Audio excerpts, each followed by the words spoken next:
seguir com o programa de hoje, 11 horas e 53 minutos. Me siga no Instagram, João Gimenez _oficial. Nós vamos aqui interagindo pelo Instagram também, João Gimenez _oficial. Eu quero entrar no caso Daniel. Mais uma vez, o Tribuna da Massa sai na frente.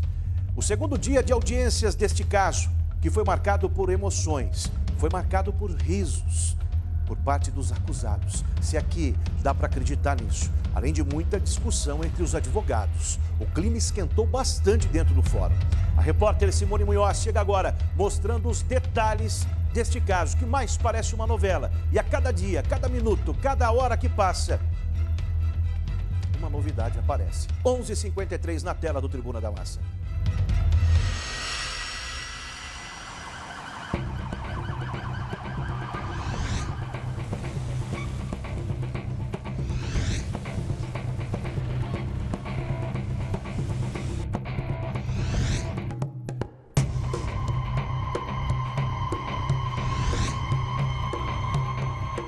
No segundo dia de audiências, as testemunhas de defesa de Cristiana Brits foram as primeiras a serem interrogadas. Pela manhã, 6 pessoas foram ouvidas. O depoimento do pai da ré, Pedro Rodrigues, foi um dos mais longos do dia. Ele pediu perdão à mãe do ex-jogador Daniel Correia, mas criticou a atitude do atleta de ter deitado ao lado da filha, uma mulher casada. O único momento que Edson Brits apresentou emoção foi quando o sogro falou da filha do casal de 12 anos de idade, que hoje está sob a custódia dos avós maternos. Durante a tarde, 2 peritos particulares contratados pela defesa do réu, Eduardo Henrique da Silva, contestaram os laudos técnicos do processo. O médico legista Carlos Beltrame disse que não dá para afirmar que o corpo do jogador foi carregado por mais de uma pessoa. O que o nosso cliente, o Eduardo, fala? Que ele ficou no carro e não participou. A perícia oficial da ação penal fala o quê? Que teria, tanto a denúncia fala o quê? Que teria participação de uma ou mais pessoas. Só que o que acontece? A nossa perícia particular contratada fala o quê? Que tem rastros de sangue. E quando há situações de rastro de sangue, a pessoa pode trazer e arrastar essa pessoa sozinha. Então, o que o Brits traz? Ele fala que traz a pessoa sozinha. Então, o que isso pode acontecer? Que ele arrastou o corpo e sozinho teve gotejos de sangue, então não teve a participação de outras pessoas. A defesa do Eduardo, do David, do Igor, eles se agarram nisso, que eles entendem que não existem provas que o corpo foi arrastado. Provas existem o suficiente, mas não é só isso que comprova a coautoria, é o liame subjetivo, ou seja, quando uma pessoa adere subjetivamente à conduta de uma terceira pessoa, ela está em coautoria com essa pessoa. Os 4 praticaram o núcleo do tipo, ou seja, matar. Um aderiu à conduta do outro, todos sabiam o que estava acontecendo. De alguma forma, um aderiu à conduta do outro. Não necessariamente arrastar o corpo, porque aí a gente está falando em ocultação de cadáver, mas aí já é outro crime que eles também são processados. Outras 3 testemunhas foram ouvidas pela juíza Luciane Martins de Paula. Até agora já foram ouvidas 36 das mais de 70 testemunhas arroladas pela defesa dos 7 réus. O depoimento deles deve acontecer até sexta-feira, quando se encerra a segunda etapa da instrução processual. O segundo dia de audiências, ele acompanhou o primeiro dia. A questão cronológica dentro da casa ficou muito bem citada, e principalmente as falhas da investigação. Deixou-se de ouvir muita gente, pessoas importantes que estiveram na casa e simplesmente foram desprezadas pela autoridade policial.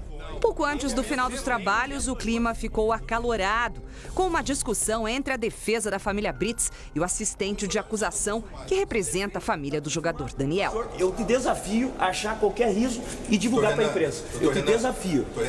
Doutor Renan, aqui não é lugar de desafio. Aqui não é FAMESP. Não, doutor Renan, aqui não é lugar de desafio. Aqui é processo penal, doutor Renan.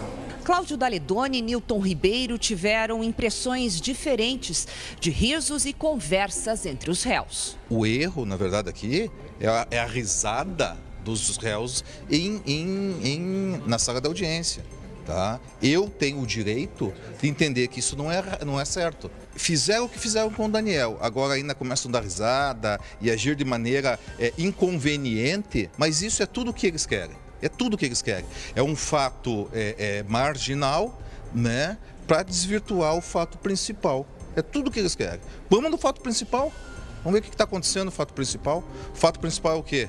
É um homicídio triplamente qualificado, né, com outros crimes que vão acompanhar a pronúncia. Esse é o fato principal.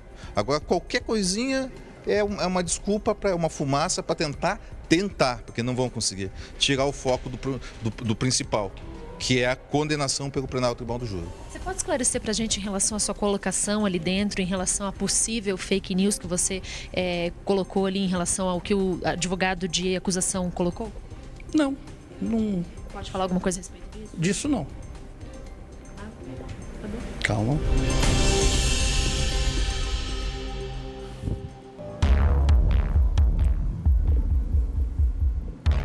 Cláudio Daledoni quebrou o silêncio, ele que se manifestou no início das audiências, dizendo que iria se manifestar apenas na sexta-feira, após o término de ouvir as testemunhas. Enfim, né, ele acabou quebrando o silêncio, falando ontem, depois que nós trouxemos ontem aqui o advogado Nilton Ribeiro, né, dizendo que os acusados, assassinos, estavam agindo de uma maneira muito desrespeitosa, isso perante o juízo, hein? Vocês imaginem, estavam dando risadas, né? Agora, esse advogado que faz parte do grupo do Cláudio Daledoni, que é um dos maiores nomes da advocacia brasileira também, é o Renan Pacheco, né? Renan Pacheco, grande advogado ele, hein? Eu tenho visto de uma forma bastante empenhada, ele que foi contratado, claro, junto com o escritório do Daledoni para a defesa dos Brits, mas ele está se destacando e muito, hein, nesse caso. O doutor Renan Pacheco, né, faz parte aí da advocacia do escritório de Cláudio Daledoni. Eu vejo o doutor Renan aí se destacando demais, hein? Muito bom advogado também. Do outro lado, nós temos o advogado Nilton Ribeiro, que é um dos grandes nomes do Brasil, né, da advocacia. E teve um bate-boca entre os dois advogados, grandes nomes, é o que eu estou dizendo para você, né? São grandes nomes da advocacia brasileira batendo boca. E você ouve um lado e ouve o outro, né? Você vê que os dois têm tantos argumentos jurídicos, você vê como os caras são bons, né? Tem tantos argumentos jurídicos que você fica até na dúvida, cria aquela dúvida. E eles estão ali para isso mesmo, né? Agora, o que é inaceitável é os réus dando risada na frente do juiz, da juíza, né, Lucas Rocha? Vem para cá comigo. Ontem, inclusive, foi rebatida esta crítica feita pelo Nilton Ribeiro aqui no programa, tanto que o Daledoni quebrou o silêncio e falou com a imprensa, falou conosco também. Mas o nosso jornalista, produtor, William Bittar, que está acompanhando as audiências dentro da sala, ele também presenciou as risadas, não, Lucas? É um fato que não dá para negar. Tô certo ou tô errado? É verdade, mas a juíza Luciane de Paula, ela também se pronunciou com relação a esse assunto. Ela disse que é impossível qualquer um dos réus ou das pessoas que estão ali dentro daquela sala não esboçarem nenhuma reação durante todas as audiências. São dias longos, exaustivos, e é natural que um sorria, que o outro mostre uma cara de triste e que ela não tem nenhum espanto com relação a isso. Mas é verdade que há sim um clima um pouco acima da temperatura média do normal, porque é o seguinte, há muita discussão entre os assistentes de acusação e também os advogados de defesa desde a primeira fase das audiências. Desde lá dos dias 17, 18, 19 de fevereiro, até antes disso, na Delegacia de Polícia Civil em São José dos Pinhais. Claro que sempre há muitas discussões entre os pontos de vistas defendidos pelos advogados que defendem os direitos da família Brits e também os advogados que defendem a família do jogador Daniel Correia Freitas. Então, desde o primeiro momento, há essas discussões e continuam essas discussões. Neste momento, João Gimenez, acho que é importante a gente informar que estamos no quarto depoimento do dia. Falamos agora há pouco da mãe da Cristiana Brits, que disse que o jogador Daniel é culpado por destruir a família. Também disse que o genro Edson Brits é um homem honesto e trabalhador. Também tivemos o depoimento da mãe da Evelyn Peruso, Rosângela Peruso, falando, e neste momento nós temos mais uma amiga da Evelyn falando. Agora há pouco outra amiga também falou, por isso estamos na quarta testemunha do dia, João. Ô Lucas, eu quero falar o seguinte aqui para quem está me assistindo agora, nos assistindo. Boletim de ocorrência do pai do Edson Brits, nós mostramos ontem com exclusividade, até me chama muita atenção que só o Tribuna da Massa que tem esse caso falou a respeito, ninguém falou, né? O Tribuna da Massa que disse. Agora, olha só o boletim de ocorrência, está na tela. Olha o boletim de ocorrência. O pai de Edson Brits procurou a delegacia, né, no dia 30 de agosto do ano passado.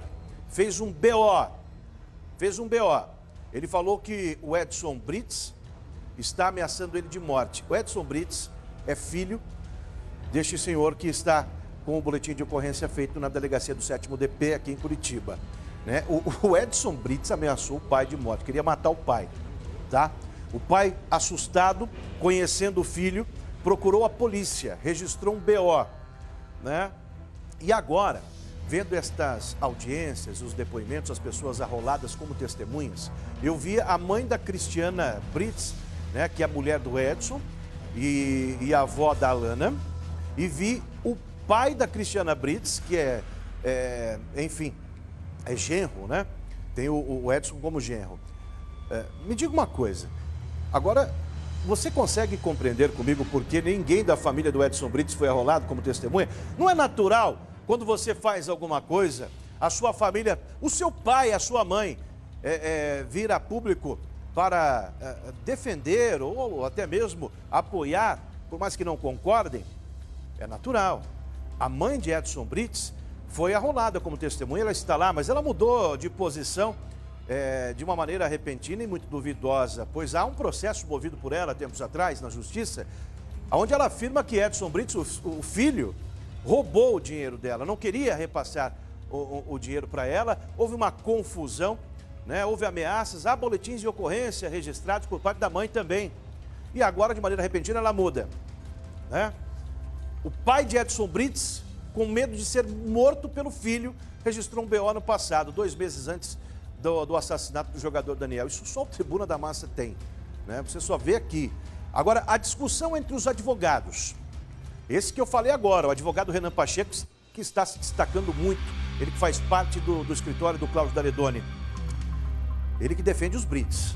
E o Nilton Ribeiro, grande advogado do Brasil, assistente de acusação. Houve uma discussão entre os dois. Preste atenção no clima. O clima esquentou bastante no fórum. Em nenhum momento, no dia de hoje, a juíza chamou atenção, doutor Nilton. Em nenhum momento. E a imprensa estava ali para ver. Os repórteres, a questão de prova. A imprensa estava ali para ver. A imprensa estava ali para ver. Sim, a imprensa estava na sala do lado. E a juíza ali advertiu, dizendo: a audiência está tudo correndo de maneira normal. Começou a dar risadas, vão filmar eles. Está perfeito, está tudo filmado. Tá. Senhor, eu te desafio a achar qualquer riso e divulgar para a imprensa. Eu te desafio. Doutor Renan, aqui não é lugar de desafio. Aqui não é desafio. Quem Não, doutor Renan, aqui não é lugar de desafio. Aqui é processo penal, doutor Renan. Discussão entre as partes, né, que defendem ali os direitos de ambas as famílias. Eu tenho mais detalhes. O clima esquentou e está esquentando, hein? Agora, e a situação da Alana e da Cristiana Brits, que estão presas dentro da carceragem? Muito se falou, elas estão sendo ameaçadas de morte lá dentro, né? Estão correndo risco de morte. Será que é verdade? Nós temos detalhes sobre esta história também, né? Elas que vieram da penitenciária escoltadas para depor agora, acompanhar, né, as audiências das testemunhas. Elas que estão sendo muito visadas. Muita gente me procurou desde segunda-feira dizendo: mas João Gimenez, essas mulheres estão muito bem cuidadas, para quem está presa há meses, o cabelo retocado, a mulher conhece, né? Sabe como é difícil manter o visual de um cabelo loiro, por exemplo, tem manutenção, né? Eu não compreendo muito essas coisas, mas as mulheres que estão me ouvindo agora em casa sabem que é difícil, né?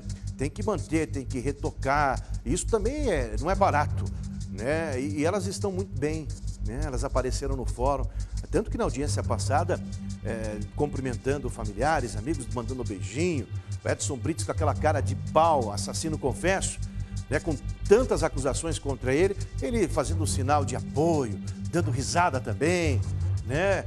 E nós temos mais detalhes sobre o comportamento deste pessoal todo, viu? Que família é essa, hein?